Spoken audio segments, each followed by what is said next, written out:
السلام علیکم، آپ دیکھ رہے ہیں ٹرو گائیڈ، جہاں ہم آپ کو قرآنی تعلیمات اور آسان وظائف کے ذریعے بہترین زندگی کی طرف رہنمائی کرتے ہیں۔ آج ہم بات کرنے جا رہے ہیں ایک بہت ہی اثردار وظیفہ کے بارے میں، رزق بڑھانے کا وظیفہ۔ اگر آپ بھی مہنگائی، قرض یا تنگی کا شکار ہیں تو یہ وظیفہ آپ کے لیے ہے۔ سورہ واقعہ سورہ نمبر 56 ہے۔ ہر رات عشاء کے بعد ایک مرتبہ سورہ واقعہ پڑھیں۔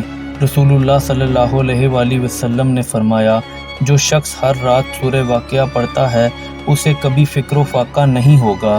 ابن عساکر اس کے ساتھ ایک اور چھوٹا لیکن بہت پاورفل وظیفہ ہے، یا وہابو یا رضا کو ہر نماز کے بعد 41 مرتبہ پڑھیں، پھر دعا کریں، یا اللہ اپنی رحمت سے میرے رزق میں کشادگی عطا فرما، ہر حرام راستے سے بچا۔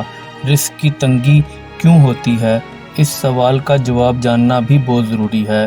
اسلام کی روشنی میں رزق صرف محنت سے نہیں، نیت، صبر اور حلال طریقوں سے آتا ہے۔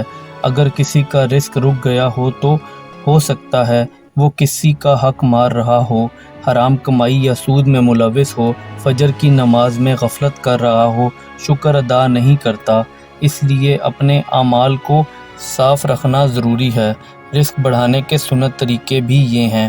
فجر کی نماز وقت پر پڑھیں، ہر کام سے پہلے بسم اللہ کہنا، ہر روز آیت الکرسی کی تلاوت، مہمان نوازی کرنا، ماں باپ کی خدمت کرنا، یہ سب چیزیں آپ کے رزق میں برکت کا سبب بنے گی انشاءاللہ۔ اسپیشل عمل جمعہ کے دن ہر جمعے کو 3 مرتبہ سورہ مزمل، 21 مرتبہ یا فتاح یا رزاق کو، اس کے بعد دعا، یا اللہ میرے رزق کے دروازے کھول دے جہاں سے میں سوچ بھی نہیں سکوں۔ یہ عمل صرف 3 جمعے تک کریں، پھر خود اثر دیکھیے گا۔